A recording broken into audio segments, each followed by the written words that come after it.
What's going on, guys? It's DanBeforeTime. Now, I know the title of this video is provocative, but hear me out.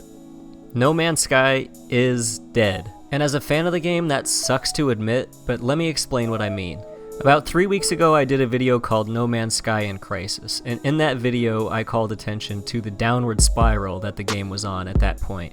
I did it as an open letter to Sean Murray and Hello Games, asking them for anything, just some form of contact or clarity on why certain features were missing, whether or not they'd be coming to the game later down the road, and just a general roadmap on what the vision for No Man's Sky is moving forward. Now, of course, I didn't expect him to respond to me, but I did it in hopes that it would draw attention to the situation and show them that there are a lot of fans out there that would have been willing to forgive most of these issues if Hello Games was just upfront with us. But here we are now, a full month and a half past the release of No Man's Sky, and still complete radio silence. The narrative has completely gotten away from them. Haters are gonna hate regardless, and I'm not concerned about the people that never liked No Man's Sky. But there were a lot of players that could have been kept around with a little communication that have now moved on forever and are in search of other games. And if I'm gonna be completely honest, I don't blame them one bit. Yes, I still play the game. Yes, I do still enjoy the game for what it is. But simultaneously, as a fan of the game, and as someone who is willing to go to bat for Hello Games when very few others would, I do feel disrespected. We live in a day and age where community is key. This should be understood by everyone that's in business. No excuses. And for whatever reason, Hello Games purposely chose to ignore their community. And in turn, the vast majority of that community bounced. As of the time of this recording, there's less than 2,000 people playing the game on Steam right now. That's less than Call of Duty World at War, a game that was released in 2008. Is it realistic to expect it to have stayed up above the 270,000 range? No, absolutely not. But let's not forget that we're talking about the biggest Steam launch of the year thus far. That is madness, and the most frustrating part about it all is that it could have been avoided. So when I say No Man's Sky is dead, this is what I mean. Those players are never coming back. Base building, freighter owning, that is not going to be enough to get these people back to the game. Those people are lost, so what are the other options? Bringing new players in.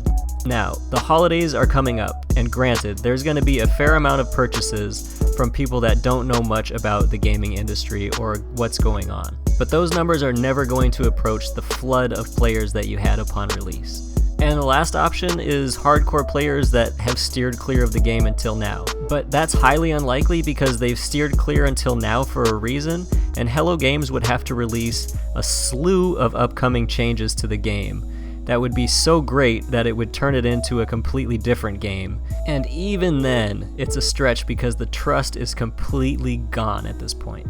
So where does that leave No Man's Sky? To me, it is and will remain the most interesting story probably in gaming history. We have a game that by every metric is a huge commercial success that almost no one is playing. Its meteoric rise and subsequent fall back down to earth should be a cautionary tale for developers, publishers, and consumers alike. Developers around the industry have to be nervous and should know not to oversell or overpromise features that they can't deliver. And publishers, on the other hand, need to learn when to step in and ground the conversation when things get out of control. And if anything good comes of all of this, I hope it is that consumers have learned to speak with their wallets. Don't fall for the pre-order bonuses, don't fall for the hype, just wait, read the reviews, and make a wise, informed decision. In the end, No Man's Sky will continue on. It will live out its days as an extremely niche title with an extremely committed but small core of players, and will be remembered in gaming history as a cult classic, which, interestingly enough, is probably exactly what it should have been in the first place. But those are just my opinions, and I could be wrong. What do you guys think? Do you guys think that it is dead, or do you think that No Man's Sky can make a huge comeback? Let me know in the comments down below. Thanks so much for watching, guys. As always, I've been DanBeforeTime, you've been awesome, and until next time, enjoy your travels.